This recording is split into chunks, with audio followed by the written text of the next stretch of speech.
close relationship with Jesus since you were a boy, as did me, as did your mom. This is who you are. It's who we are. If we don't have this, what do we got? They need your love and your grace. Touch them, dear Jesus. Give them the peace they need. Okay, before we...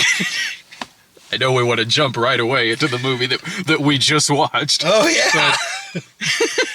We should introduce ourselves first, or better yet, the Twitter handles below us will do that. Yeah. By that I mean me editing this video later. We'll bring that in. We got a few movies coming up for you today. We've got the religious drama Faith, plus the Jackie Chan movie Vanguard, and Girl with Bella Thorne. So that's the three we got coming up for you.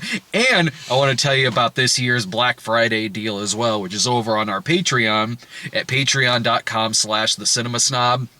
This year, if you're already on our Patreon, or if you subscribe right now, we've got a post on there that just at the $2 level, you get another Cinema Snob movie, Jesus Bro, and our movie Disco. Just all of those for $2, and that's at the lowest tier on there. So you can just go on there at a very low tier and watch all three of those movies. So happy Thanksgiving, everyone, as we jump into this movie, which I'm assuming neither of us liked. Speaking of Jesus, bro.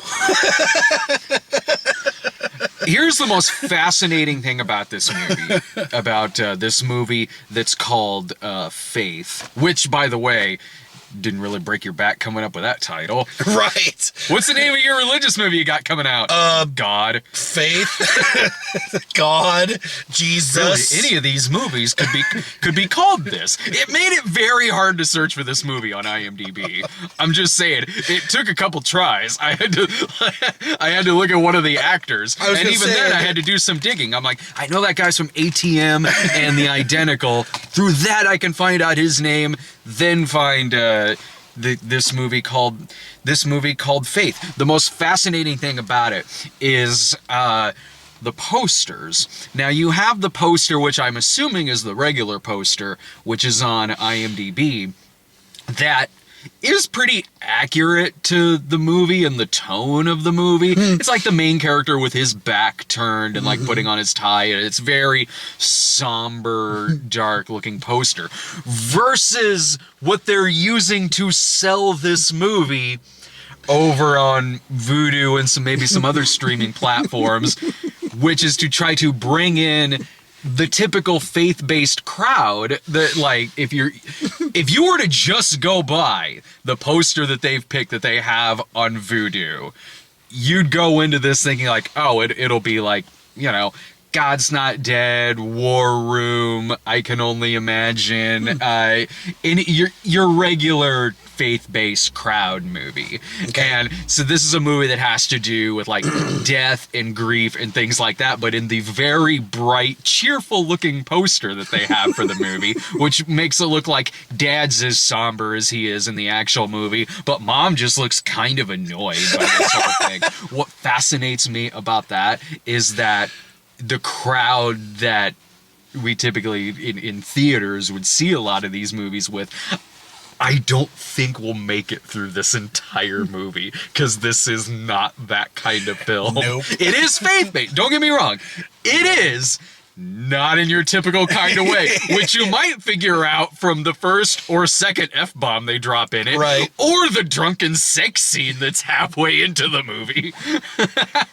I realize that this is a movie that is about a dad dealing with the suicide of his son and then getting into alcoholism, having a crisis of faith and all that. I realize it's about that, but goddamn, this is a mopey-ass movie. You have to see this to understand. Okay, but even that, like, oh, he gets into alcoholism. In what extent, though? Like, they show him drink a couple beers, and suddenly he's an alcoholic? He was drunk driving from like a couple sips of the light beer that he had, and also had drunken sex with his estranged wife, in which he like slithers on top of her, looking like he is mostly made of belch at this point, and patchy facial hair. Like he's going to his version of ejaculating will be just burping on her face, and has a few like thrusts, like boom, boom, boom. Laura's sitting there like, what is this rated? I go, it said TVMA on the thing. Like I wasn't.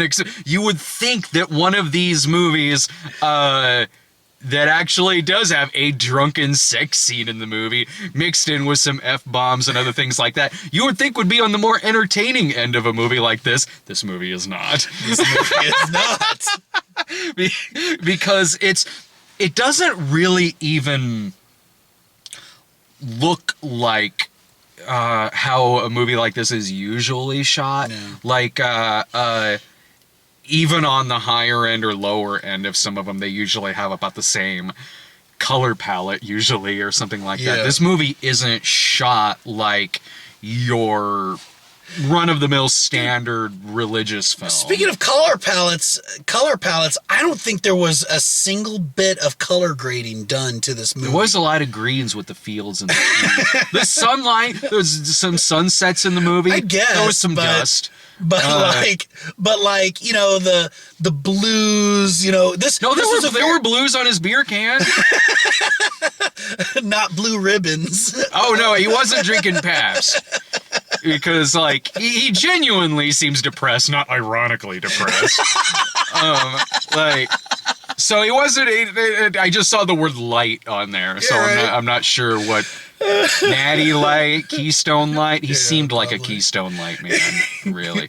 But I mean, tell me what you think though. This movie looks more like your prototypical like indie movie. Yes. Like really mundane, Exactly. dry Exactly. indie movie that would play at like Sundance and night. Supremely low budget.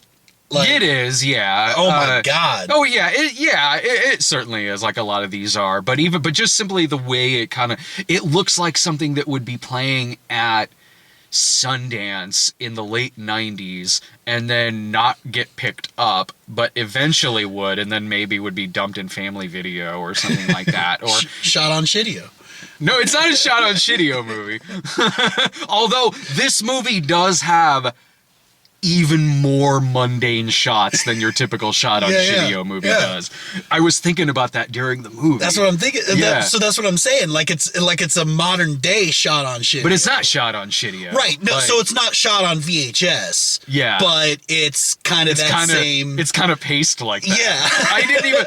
This movie has no pacing in it because Right. I thought something bad already happened to this guy when the movie started, because he starts the movie just somber and mopey and not saying anything. Right. And dry, and then his son, who we barely know, Right. commits suicide. Yeah, like 10 minutes into the movie. That's it. I mean, Yeah. that's the thing too, is that there was no character development. They throw in the whole like, oh, mom's bipolar, like An hour into the movie. Yeah, it's like an hour in. And like, yeah, if we had known that beforehand, at least it would have meant something. But the way that this movie's paced is like, Oh, Dad's- by the way, Dad's already a mopey ass. His son dies. The next day, Mom's like, I think I'm going to leave for a while. And she does, so I guess they're separated now. I don't know. And Dad starts drinking. But it's dry. The whole movie is very, very, very... It is like one of those super dry, monotone indie movies you would sit through. This movie is about 60% like mundane ass insert shots where it's not so much that he's driving somewhere, it shows him driving somewhere, shows him parking, shows him just sleeping or trying to sleep for about 10 seconds and cuts to something else. shows him tending the farm. Yeah, man, there's a lot of farm tending in this movie. There's a lot of farm tending, a lot of pouring drinks, sometimes just tea, just sitting there watching TV, like your typical kind of shot you would see in just a depressing like indie movie where there's always shots of characters just like pondering like just like pondering, thinking, looking out somewhere, sunrise, sunset, at the TV or anything. And then the rest of the 40% of the movie is just awkward, dry, monotone conversation. Yeah. Like where it's like, hey, how's it going? Going good. Yeah. Yeah, I'm fine. You know, I had some drinks. Did you go to church I think I'll be at church the next week. And I don't put that on the actors because I've seen them in other things, so I know that they can emote. This just seems like purely at a script and direction level. That is just kind of how everyone seems to be directed. Exactly. Seems to be directed in this film. Except Grandpa. Good. Let's talk about Grandpa. Yeah. Yeah, we can get into Grandpa. You. His whole mouth breathing and that, just how he just like, Brad, let me tell you about this movie, Brad. I thought he was dying. I thought like something else was going to happen to this guy, the main character. Like his dad is going to die or something. The windshield is fogging up, Brad. Man, so I love it when he first enters when Grandpa first enters the movie, he sits down on the chair and is like, he sits down on the chair, puts on the news, and just goes, "Let's see what them liberals do." And then, right. And then his son goes like, "Dad, is it bad if I hated my own kid?"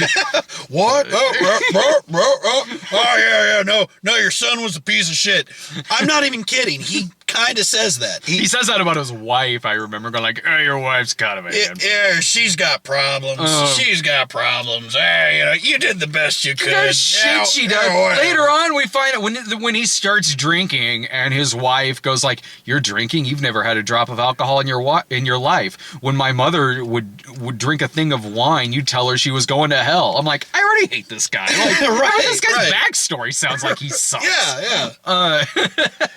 And so that's another thing about the pacing too, is that that scene happened. Was that after? Yeah, I think that was after they established that the mom was bipolar. It might have been, because I think it was after the drunken sex. Yeah. I'm not sure. Like, even when it seems like something will happen in this movie in a conversation, where she'll say like, he might have killed himself because I passed my bipolarism off to him. Yeah. Then it'll just cut to something else. Right. Like scenes will just end. It doesn't matter if something important is being talked about. Yeah. Or it doesn't matter. It will cut to something just random. There's like no transition. There's no like ebb and flow of the scenes. It's just literally. When he has his moment where he yells and screams up to the sky. Why? Yeah. He's not even in the shot. Yeah. The shot stays on the truck in pitch black. Yeah. And then cut to the next scene. Like, literally. And they're in church. To the next scene. And they're in church. Oh, yeah, I'm going to get to this church in a second. But when they have the intervention on... when they have the intervention on the guy, which is the pastor, some random dude, and the dad, they all three come in there. Grandpa is acting drunk in this scene, but I don't think he is. Yeah. It's just an acting choice, I guess. He's sitting there like slouched down like this going, "Here's what I think your problem is. It ain't God's fault, it's your fault." That's when he gets in his face and starts doing the heavy breathing. Again, I thought he was like dying or something. And if it all seems very confusing, it's because this church also seems very confusing. Right. I'm not really sure what it is. Like, what? Yeah. They mention Mass. There's, I think the dad says that they're Catholic. And then, but you see the church services, and there's like a band, there's people talking in tongues. And the pastor's Jewish. The pastor's Jewish. They start speaking in tongues at one point. I don't know what's going on here. Like, some of it looks like an Estes Perkel church, and then other parts look like something out of Jonestown. Right. I don't know what's happening here. Like, and even when they're all singing, when everyone in the audience is singing, even that is dry. It is just like they're just singing, like, and their mouths aren't even matching up to what they're singing. And there'll be like a giant crowd. There'll be a giant crowd there when they're all like, and all that. And then when the pastor starts talking, like, the audience is smaller. That was great. Where it was like, some of these people are just here for the music. Their radio's busted. They got to do some singing somewhere. We're gonna get into the sermon now, and then a bunch of people just like file out. Yeah. Oh, he's gonna talk. The now. pastor, Screw this guy. more seems interested in our main character's violin playing capabilities because he's calling him and making sure he's okay, but he's the violin player in the band. Make sure you bring that violin. Make sure you bring that fiddle. When the intervention, he's like, we've missed you without that fiddle. You better be there. And when he's not at church earlier and the pastor's sitting there and he looks over at the empty seat where he would be sitting with his violin and is just like disapproving, just damn. I think he's so much better if we had a violin. I know. He's more so upset that I guess their music sucks for the day.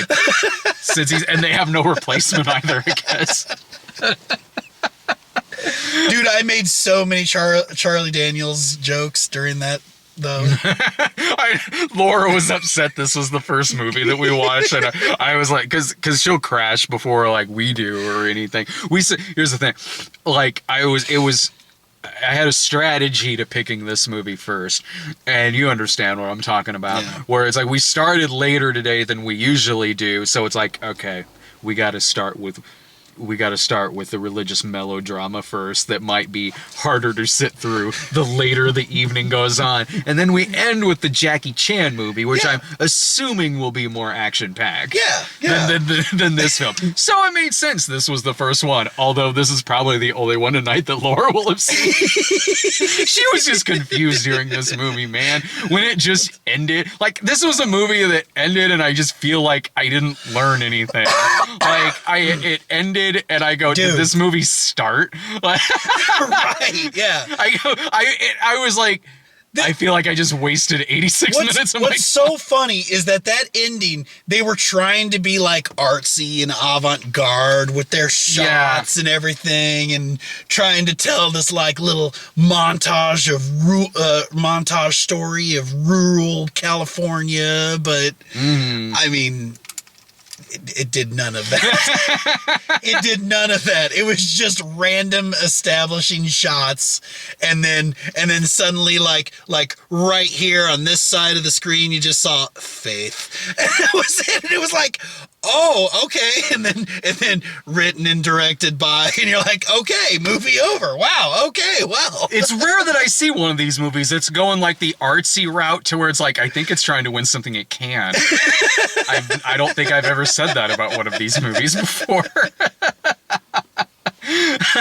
Yeah, this, we've got one coming up next week, also with Faith in the title, called Faith Under Fire, that's got the double team action of Sorbo and Dean Cain. I'm assuming will be way more entertaining than this movie. You know, and that kind of disappoints me, because growing up, you know, if you watched Hercules, if you watched Lois and Clark, those guys were like part of the 90s, and now look at what they're doing. You know, but here's the thing with Sorbo, though, and I've seen a lot of the movies.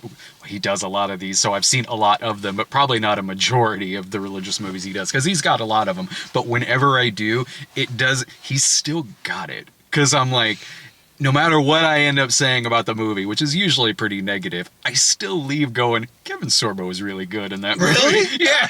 Oh, shit. So I will put this out there that he will probably be the best part of the movie we watch next week. That's something. Yeah, there will at least be emotion in them. Okay, good. Unlike this.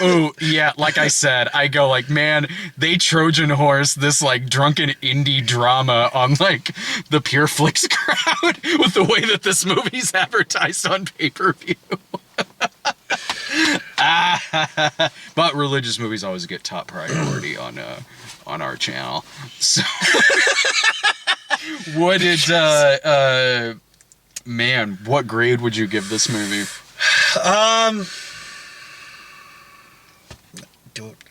Let's see. Right? Yeah. This is Let's see. This is an interesting one. Do I give it? Let's see. I'm torn between like an F plus or a D minus. There's no F pluses in this dojo. What? I thought didn't last week. Didn't we give something an F minus?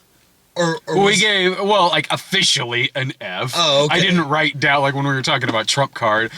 When you were going F minus G, Oh, Z. okay, I didn't okay. go like Jared rates it Z. You should have though. You should have. Would you give this an F? Yeah. F for faith. And F is right there in the title. But technically, so is A. Oh, that is true. Yeah.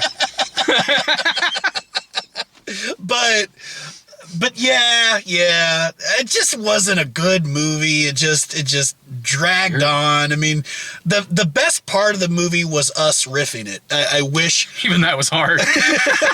Especially because I was trying to pay attention to the pizzas I was making.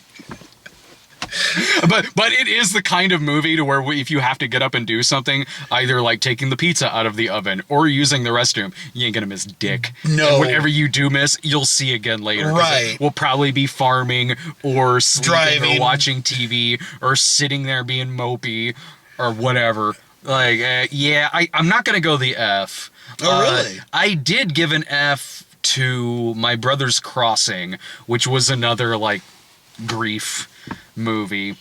That on a technical level, writing, editing, all of that was worse than this. That one was more fun to sit through Because the thing is, is, I'm giving my F to the technical aspects of this movie. oh, you gotta see My Brother's Crossing. Oh, God. Oh, especially on the big screen like I did. No. So, but that movie was entertaining because of how inept it was. An F, totally. But I was like, I could watch this at like a party later on and like do a snob episode on it or something. This is not entertainingly bad, but I'm not gonna go the F because you could tell they were trying to be somewhat provocative with it, Yeah. or artsy, or have some like artistic value to it, and it certainly has its own tone that is different from the usual crisis of faith movies that I usually see, but it is just too dry, too mundane, too much nothing. It is the same tone throughout the whole movie. But I'm not gonna go the F. I'll go D+ on it. Even though I'd rather sit through the F movie I was talking about. But just in terms of like it's trying harder than something like My Brother's Crossing was, I get what you mean. or a movie like that. So I'll go the D+ on it. This is what I said. Oh no, you already gave it This an is F. what I've said in previous videos. I hate it whenever our differences are that. Oh, but that's good. Unless we like completely disagree. It happens. But We we're not exactly. No, we're not. No, we're not. But like it. It looks better that we have different grades versus we have the same grade every single time. True. Okay. Like the only time I'd be okay with such a huge difference in grading was our grades for the Rise of Skywalker. That was so right. Right, I wish we were doing grades back then. So Rise of Skywalker was trending yesterday on Twitter. Oh, really? Because of some poll or something. I can't remember. And anyway, I got distracted and forgot, but I almost put up like a clip from the review, like Rise of Skywalker's trending. Let's relive the moment I broke Jared's heart when he came out of this movie on a super high, and I just crushed his dreams. Like someone told a 3-year-old there's no Santa Claus. All right, we've got next we're gonna have the Bella Thorne movie Girl. After that, we'll have Jackie Chan in Vanguard. So we're gonna take a break. We'll see you then. Please! I need to know the truth! What'd you do, baby?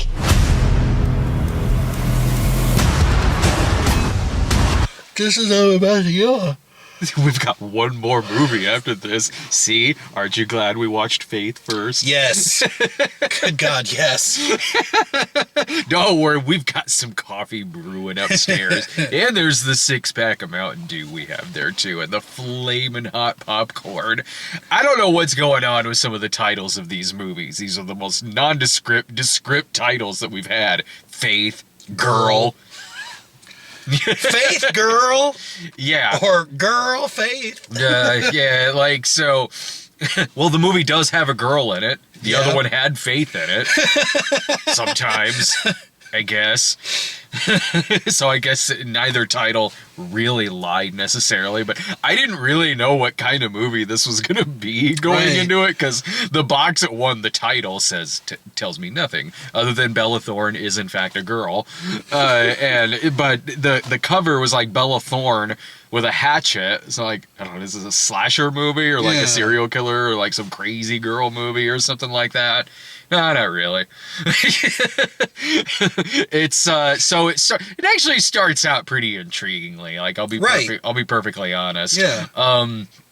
Bella Thorne has gone to this small ass southern town where her estranged father is, who was abusive when she was a young girl. So she's gone there to not only get revenge on him, but apparently chop him up into pieces because her weapon of choice is a hatchet. Right.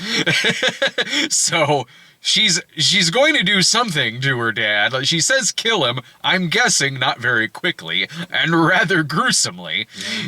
But then well, actually, before she even gets to the house, we see Sheriff Mickey Rourke pop up, where she was she's wandering. She's on foot. She's wandering into this town. He pulls up in his sheriff's car, like harassing her, like it's First Blood. Like I'm going, is this the same town? Like I always wondered what First Blood would be like if John Rambo were played by Bella Thorne. Anyway, I'm sure this sheriff's up to no good. She makes it to her dad's place, and he's already dead. Her dad is. And then it kind of becomes this mystery of who in this like weird town apparently killed off her dad that she was already there to kill to begin with a hatchet. Well, I don't know if that's what the movie becomes, because we find that out like only like 10 minutes later.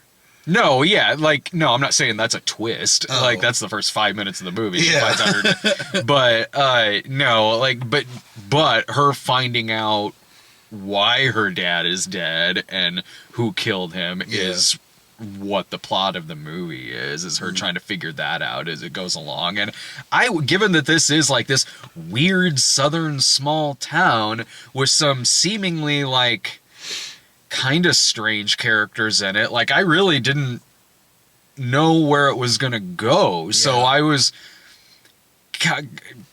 enjoying that about it at first, like where I was like, I don't know if this is gonna be like a Dead and Buried situation, or like is this gonna turn into a Texas Chainsaw Massacre movie halfway through or something like that? Or even is it gonna be like this, all these quirky people in this small town, like U-Turn, but with the tone of like Red Rock West or something like that? I didn't know. So as it was going on, I was kind of invested in it in the first half of the movie.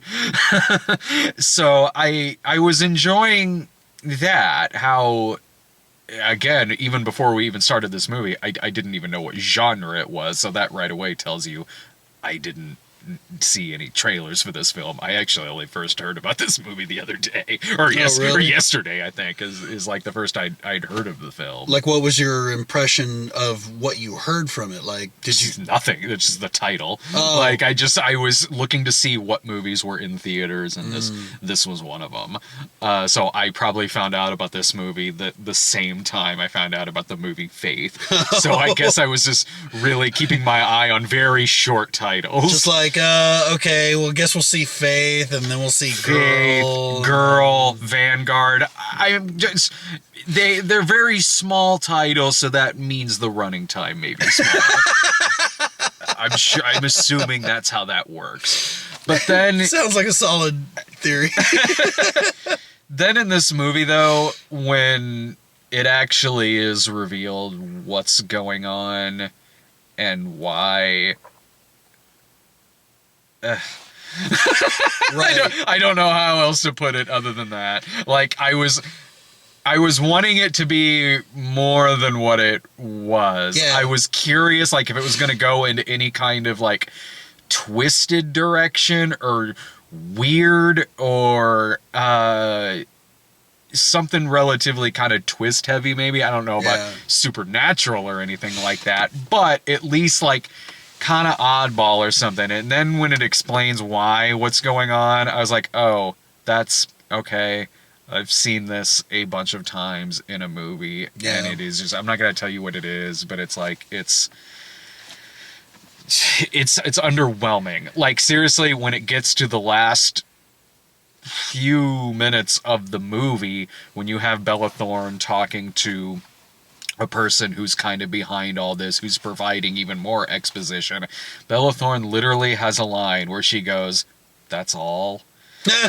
And that pretty much sums it up. And so a lot of what you get in the second half, without explaining why, is, yeah, she's on the run from crazy Sheriff Mickey Rourke, who's chasing her, and Chad Faust, who also wrote and directed the movie. And I was waiting for maybe some more reveals once you kind of initially find out what's going on. I'm like, well, maybe some extra layers will be added on top of that. And there are, but they don't make it better. They make it dumber and dumber and dumber, to where this all didn't have to be this complicated. Right. This is a lot of plot for what is honestly minor. Right. No, and so I kind of want to elaborate on that, because that's what really annoyed me about this, was just how dumb it really was. Yet at the same time, we saw a lot of avant-garde tropes. Yeah. You know, like they were really trying to be like highbrow and Like the stuff with like the quirky small town characters and things like that. Yeah. Meanwhile, you have Chad Faust, who's literally a Chad. I thought he was good in the movie. But he was playing a dude who was like, I guess I can't reveal too much. You're avoiding spoilers. Yeah, but I mean, yeah.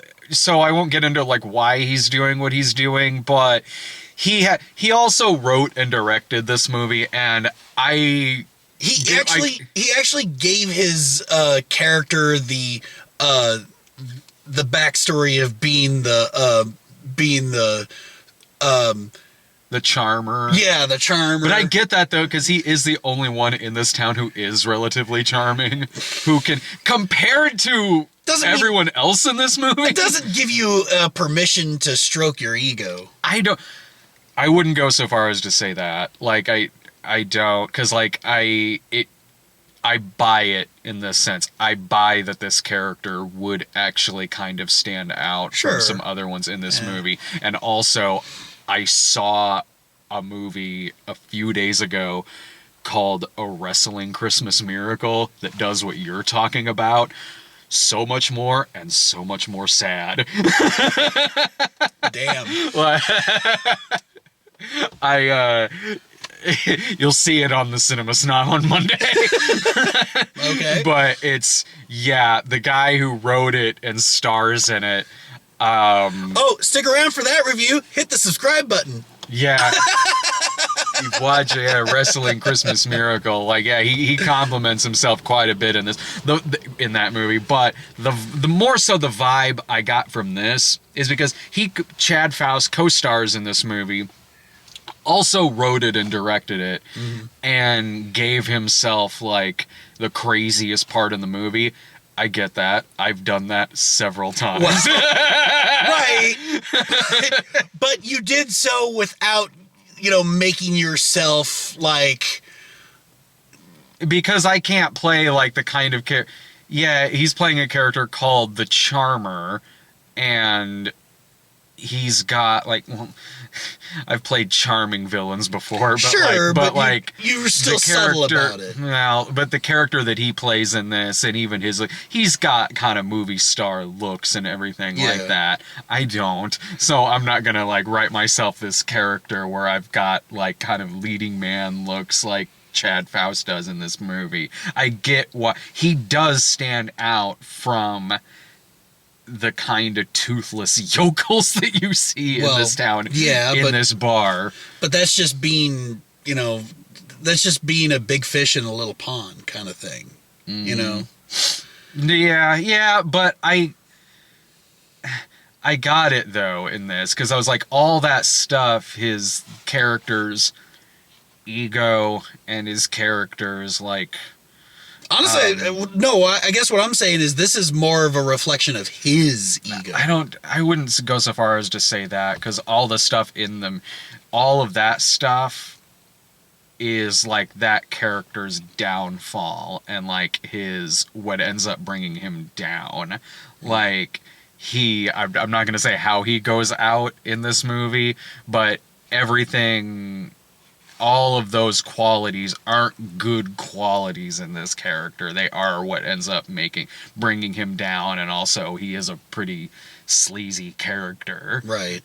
So it'd be one thing if his character was like the hero of the movie, and he's kind of writing himself like that, but all of that stuff about him is what's making him an antagonist. True, I guess. Whereas when I see, like, Wrestling Christmas Miracle, like... Yeah, that character was supposed to be like a hero of the movie, sort of. The character's name was Ajax Gabriel.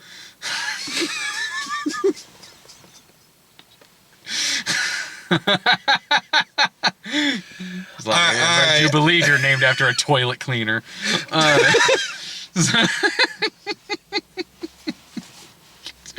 Oh man, now I want to talk about that, but I can't. I can't talk about Wrestling Christmas Miracle. But I thought his performance was good in this. And a lot of the acting I liked. No, I mean the acting was really well done. There was some good cinematography. It was definitely a well-made movie. In the technical aspect. And things did happen. Yeah, yes. The previous movie yes, things did happen. Things did happen. Things did happen. Really, it only reaches a breaking point, I'd say, in like the last 3 minutes when it just kind of keeps going for like 5 more minutes when it was like, movie, you could have ended like 5 minutes ago. Right. But before then... The sandwich is so good. Yeah. Before then, it kind of kept the pace going fine. Like, and it's just a 90-minute movie, so...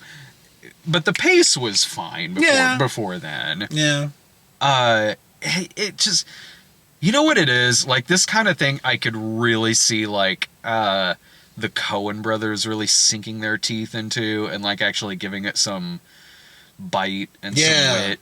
Yeah. Whereas how it plays out in this is...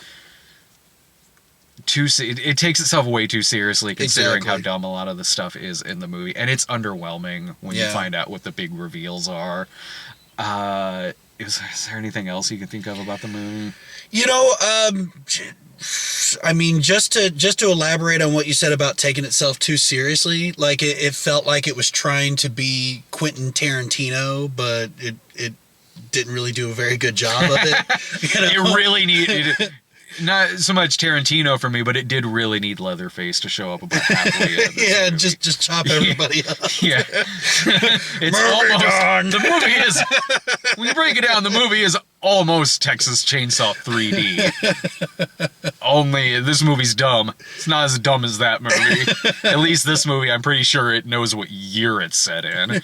Like, no, this reminded me more of less Quentin Tarantino and more, like I said, more like a plot I could see the Coen brothers doing, or like Sam Raimi with, what was the movie? I'd be down with some Bill Raimi. the Bill Paxton, Billy Bob Thornton one. Because I'm looking it up right now only to save people time from leaving it in the comments. It's a good movie. I saw it in the theater. And also, whenever you said that this was like a revenge flick, whenever we first started, I guess you thought it was a revenge flick. Well, that's what the plot description said. Right. So I was thinking, okay, so this is like Girl with a Dragon Tattoo, but without the dragon tattoo. So it's just girl. Or the really strong female lead, to be honest. I really, I really saw this girl just biting off more than she could chew. She does make a lot of dumb decisions in this movie. I'm actually glad you brought that up. Yeah. Like, there's scenes where she's making a lot of noise when she should really not. And, Right. and, like, be much more careful. There's a part where she speeds off in a car when she should have waited about 5 minutes for someone to not be standing there when she does it. Yeah. And then it gets weird in, like, this, face-off at the end where it goes for like a second, goes wildly over the top with a scene with a bullet and an axe. Like it becomes Wonder Woman for like 5 seconds of the movie. I'm really glad you brought that up. And actually. idiots who watch this movie are probably going to be like, hey, I'll bet that's real. I'll bet you could do that. I doubt that'll happen because if anyone's saying that, I'm sure they've tried it before and are dead. Hey, you can stop a bullet with an axe. A Simple Plan. That's what it was. Okay. The Sam Raimi movie. That's a good movie. It's better than this one. What do you want me to go first on the grades this time? Yeah, sure. Just because, we'll mix it up this time. Mm-hmm. Just mixing it up. No. Now it's got decent qualities to it. Like it's got groundwork for something that could be more interesting than it is. The acting is fine, and it's got a good setup. It just doesn't pay off from that, and when you kind of realize that there's not going to be much more that's added to it, and then what does get added to it really makes it just kind of this dumb pot boiler. I'll give it a C+. Yeah, because it has decent things about it, and I was intrigued enough at the beginning. It didn't come together for me at the end, but I'll at least give it props where there were some okay things about it. What about you? For me, just how pretentious it was, how self-absorbed both the movie and like I said, I think there's something to be said about casting yourself as the charming guy. That to me has got to make me put my grade down to a C-. Yeah. And even that, I feel like I'm being a bit generous. This one, I don't think I'm being generous. I was being generous with faith, with the D+. But because it's the season of giving, so I'm like, all right, fine, I'll give you a D+. I thought you were gonna go lower because you look kind of shocked when I said C+. So I'm like, oh, maybe he's gonna give it a D. Oh, C-. A C-. I'm fine with C-, but sure. But yeah, no, I was shocked that you gave it a C+. I'm like, really? That's a bit, like I said, that's generous. It's in the same letter category that you're in. Yeah, but your reasons for giving it a C+ are valid, and I agree with them. But yeah, I can't be that. Jared doesn't celebrate Thanksgiving. Oh yes, I do. Oh damn. Dude, you had to deliver that hours ago. It's cold. No, that's an old bag but in it is leftovers. It's a McRib from last year. All right, so we've got Vanguard, the Jackie Chan movie, coming up next. So stick around. We'll be right back here in a bit.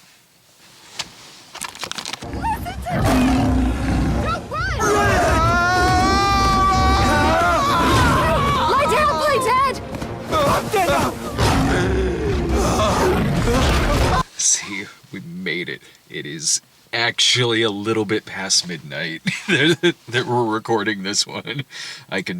Well, it's just rare. Midnight's in the title. It's just rare that we actually record at midnight. Okay,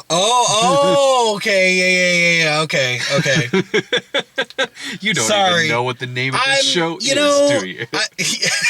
Sometimes you make such like random references, and I'm just kind of like, wait, what? My obscure reference to the show we're doing. What's he talking about? Oh, probably something from the 70s. Whatever.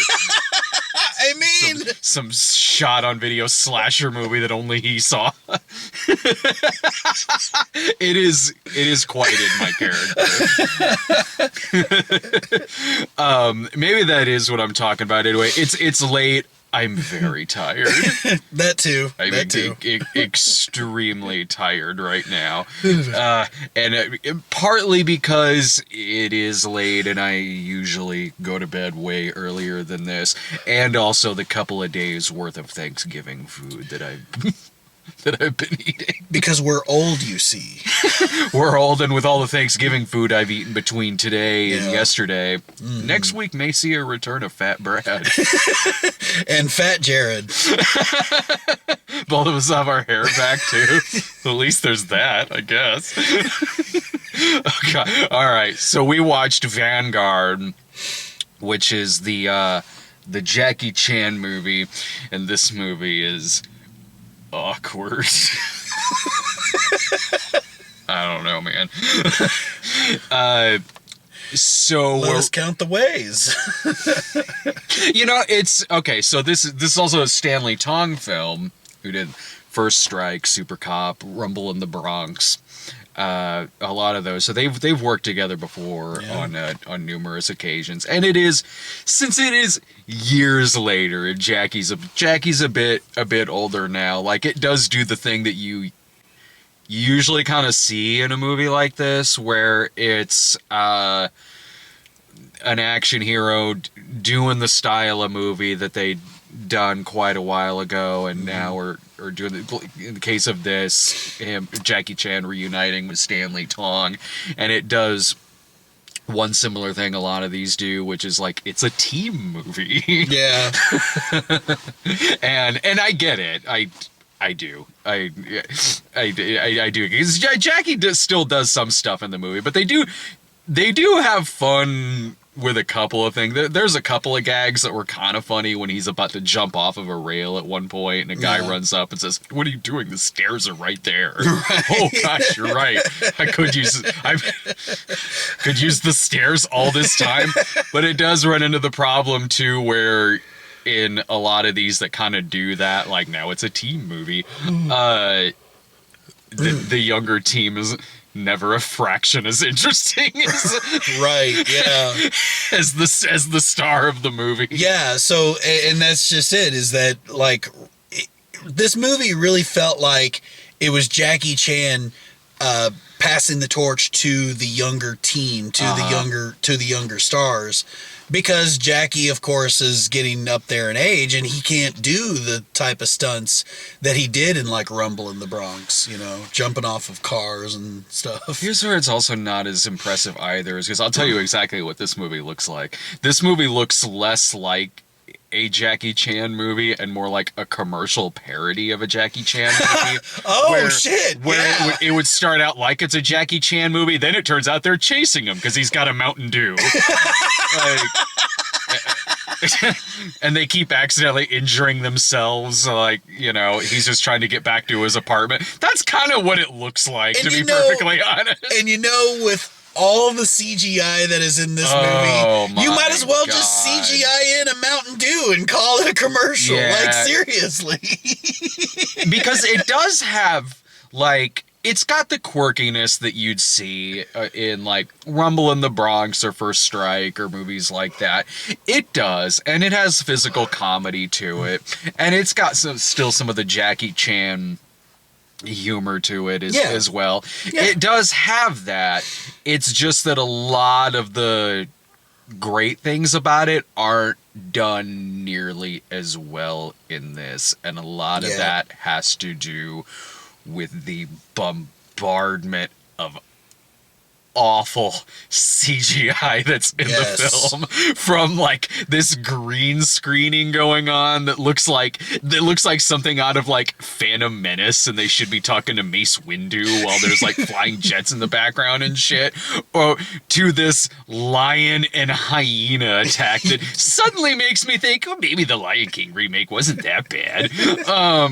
Or right down to like robot bees like going in, and it looks horrible. There's all of these car chases in the movie That are and- also CGI. Like there are they can't even do a car chase anymore, car chase sequence anymore. They're just gonna do it in post. There's nothing impressive about it. It's these bottom of the barrel effects with the choreography that's going on in some of these car chases and the awkward camera movements and camera stops and things like that. It's like you're playing something on the PS1. Yeah. And Okay.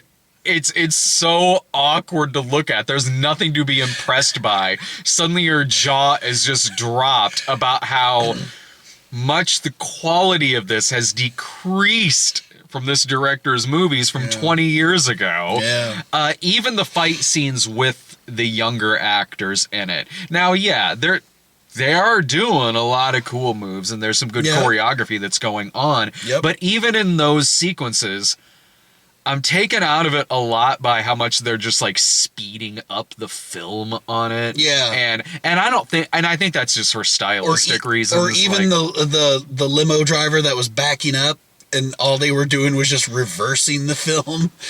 oh, were they? Yeah. Oh, I didn't even notice. Like, Well, so it was like a doesn't blend. surprise me at It was all. a blend. Like half of it was the film being reversed. Other half was just CGI, I know. like drifting and whatnot. Like, this is a movie with a lot of car chases in it, and I'm not entirely convinced an actual car ever got scratched in this film or dented, let alone blown up. Well, you saw all the cars that were made out of And- gold. I mean, they don't have the budget for that. Yeah. Come on, MASH did that with the gold Jeep. So, see, I could bring out some obscure 70s references still, even though it's very late. The gold Jeep MASH episode. Everyone loves that one. No, like, but still, like, Jackie does, like, still put his all into the stuff that he's doing in the movie, right down to like he's still almost drowned while making this movie. Like, Really? Yeah, he did. Like legit? Like Yeah, Oh, shit. yeah. He was stuck under like a. I'm probably fudging some of the details here, but I think he was stuck under a rock at some point or something like that in the ski scene. So when they're filming like the scenes with the skis and the cars and the jet skis and all of that, it's like, well, okay, they must have actually been in some water when they were doing a lot of Okay. this. It is just surrounded by these really dated looking post-production effects Yeah. that look like something from the Catwoman movie with Yeah. Halle Berry. Yeah. It's so awkward looking. God. It's for a movie that does have a lot of humor in it. It's that stuff that I don't think is supposed to be funny. Right. But is kind of getting sort of a laugh out of me because like none of it looks intentional, and it's not just the effects that really take you out of the movie, it's how a lot of the movie's edited too, like the title of the movie randomly coming in like 20 minutes into it. Yeah. Hate it when that happens. Like it's an episode of the Thunderbirds, you know. Did they do that in Thunderbirds? I thought you were familiar with that show. Oh, I know the show, but Yeah. I've not seen Thunderbirds like in decades. Well, yeah, but like in that same kind of text style, you know. Oh, like, the style. Yeah, Oh, I yeah. thought you were saying like the credits came into Thunderbirds like halfway into an episode or something. that would be hilarious. But no. They the title came in pretty quick. Oh, but yeah, I see what you're saying. Yeah, the font and Yeah. everything that they're using. Yeah, totally. But even like they have awkward like fades in it, like it's cutting to a commercial break, even though it's a theatrically released movie, Right. but it's got like edited for television fades in it. Randomly too. Sometimes they'll happen within like a minute of each other. Like, wow, they're really paying for a lot of ads in this movie, I mean, guess. you know, you gotta, you know, China's got to make some money too, I guess. Well, for the one bit that was like just like 30 seconds of footage in between some of the awkward commercial fades, it's almost like that little like bumper you get in between the commercial breaks. Like Jackie Chan's gonna come after these messages. We'll be right back. Yeah. Dude, if Jackie Chan actually did that old bit, that would be hilarious. Yeah, it's also how do I put it? The movie feels like if Michael Bay made a patriotic China movie in a lot of parts of it, because there's parts of the movie that get like that do get like really super patriotic with like the speeches and all the military stuff. It does feel like something like you'd kind of see in one of Bay's Transformers movies. So does that? I think what I'm trying to say is, does that speak more for Bay's filmmaking or for the fact that it's communist China? No, because it feels. It's just a similar tone, and even in the way that a lot of it's shot, with a lot of the slow motion walking, some of the speeches and different shots they're using of like the people listening, like it does feel like at a point you could easily parody this and it would be called Team China World Police, like kinda, like parts of the movie do kind of feel like that a little, and like I go like, okay, I think I see. I think this is trying to be like a Michael Bay movie, kinda. Even some of the car chases in it are very and slow motion stuff that they do with birds flying over and just walking and getting out of the car and things like that. I guess what I'm trying to say is I'm trying to make a jab at Michael Bay, like saying that, you know, he should be making movies for China. Why his effects are better, I'll say that, than the ones in this movie. The car chases in this look like something out of Six Underground, the Ryan Reynolds movie he did, only if they didn't quite render a lot of it yet. Although I think that movie did have actual like cars driving around and shit, and there's so much post-production and very cheap effects work going on. I don't even know if they're outside, really. Right, I'm sure they are, but... I don't know. There was that one guy that, like, flipped over in a car. Like, I swear to God, that was just on a soundstage. That was just, you know... If you want something like this, and we kind of talked about this when we saw the trailer, because we saw the trailer for this in front of something we saw a couple of weeks ago. Yeah. If this is the kind of movie you're looking for, honestly, we got more bang for our buck out of Boggy 3. Yes. Like, way more. Yes. So. Oh, my God. And Boggy 3 was, like, way longer than this. Boggy 3 was, I think, like, maybe 2.5 hours or something like that. Yeah. Whereas this is... At one point, we paused it. Yeah, at one point, we paused it. and It was still. I thought it was almost over, and we were like an hour and 10 minutes in, and I was like, oh my god. Oh yeah, like all the over the top, like crazy, like action things like that. Yeah, we got way more out of the Bollywood movie. I agree. Like hardcore. And watching this movie, I go, man, I wish this was a Bollywood movie. Like, yeah, it'd be like way longer, but it'd go by much quicker. It'd Right, be crazier. you'd be way more entertained. Yeah, it'd be crazier, way over the top. The effects work would be a lot better. Yeah. The stunt work would be a lot better, and it would have musical numbers too, Right. like bizarre subplots thrown in. Which I almost feel like might as well have had, musical numbers, because with the way that like they were kind of forcing the whole Frida and Lee romance. I think I checked out way before that. At a point, I just kind of stopped reading the subtitles, to be perfectly honest. Well, I mean, they never really said it, but it was heavily implied all the way down to the very end when he brought down this like Shaw. Oh right, yeah, because I think he's a magician. I think, what is that? He does it at the beginning of the movie too, and I thought it was weird at the beginning. I just go, maybe that's just some sleight of hand stuff he's doing. I don't know. Then when he does it at the end, I'm like, no, I actually think this guy's got telekinetic powers. Could have put that to good use through the rest of this movie. So weird. Yeah, for a little bit there at the end, it turns into Aladdin. I can show you the world. Pretty much, man. I didn't care much for this movie, really. I didn't. Like, I don't know. It looked like they were having a good time making it, I'm sure.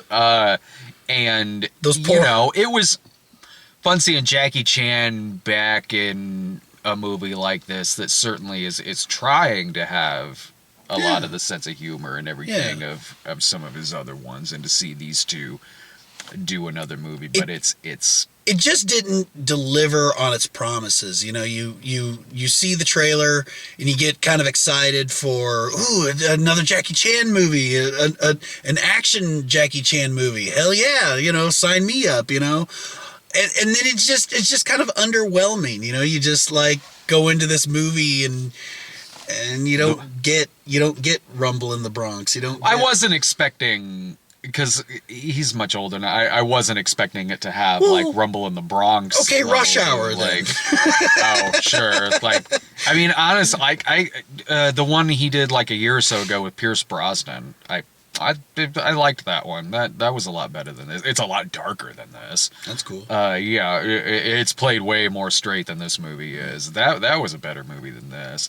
There wasn't much to be impressed by the action, which is really sad to say when you're watching a Jackie Chan movie. Yeah. Or the humor. The story I didn't care about just because I wasn't caring about the action that was going on around it.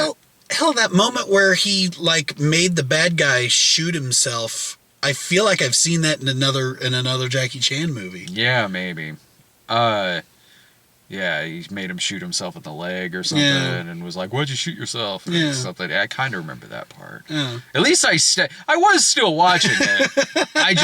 It reached a point about halfway in where I couldn't bring myself to read the subtitles. Like, I'm gonna watch this, I'm just not gonna try that hard after a while. Which is more than I can say. Laura went to sleep about 20 minutes into this movie. Lucky. I know. What are you thinking in terms of a grade on this? I'm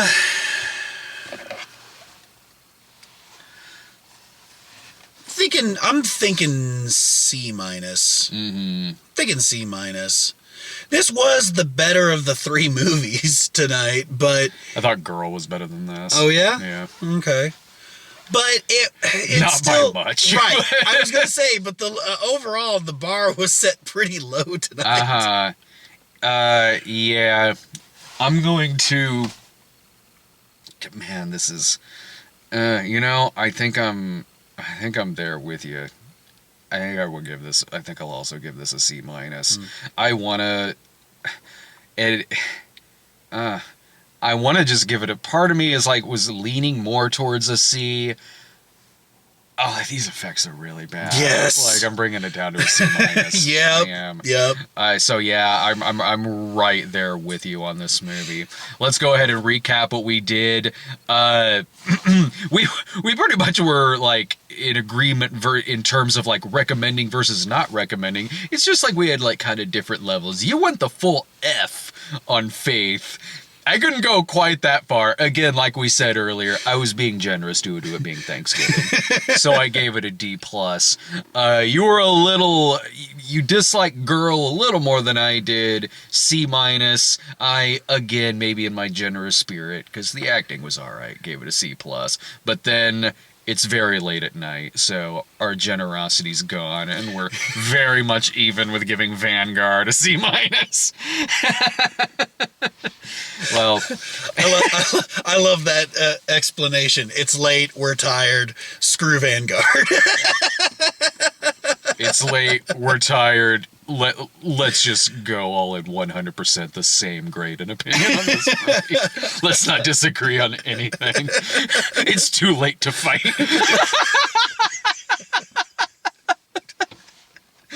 Well, I'm not sure what else coming next week, but Man, but Rise of Skywalker, though.